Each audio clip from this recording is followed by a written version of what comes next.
Tonight, I'll continue with my reflections about emotional triggers.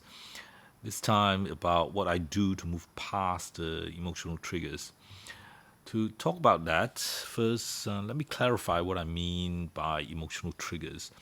What I mean by that is are emotional events or circumstances or words or actions, things that provoke intense negative emotional responses, arising mostly from memories of unresolved issues and responses that we cannot control.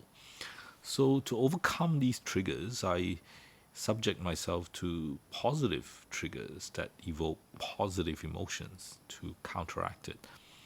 There is a notion in psychology from the work of John Gottman that for every negative interaction in a relationship that damages the relationship, we need to have five interactions to rebuild the relationship again. And I often think about this and apply it to my relationship with myself. That means for every one negative experience I'm subjected to that damages me, I find five positive experiences that repairs and rebuilds me back up. And that's the ratio to keep my energy and that keeps me moving forward.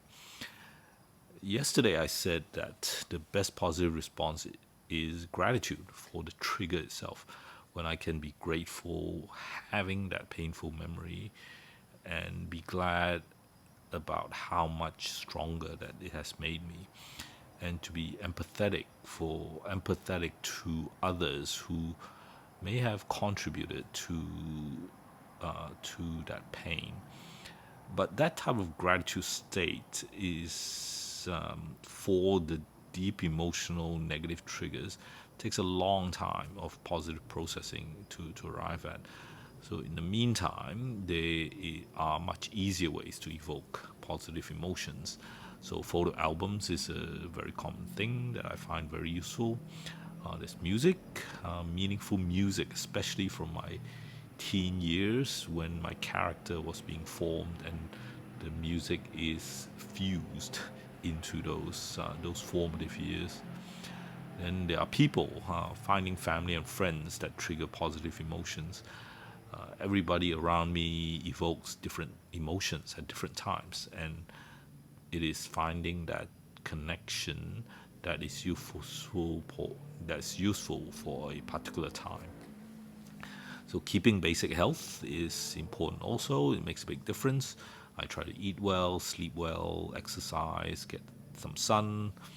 And basic health doesn't stop the fluctuations when emotions are triggered, but they move this fluctuating bar higher so that the negative is not that bad and the positive is much better than what it normally would be. So there you go. That's the way I think about it and what I do. Now, tell me how you deal with those negative emotional triggers, and what do you do? And I'll catch you in the next video.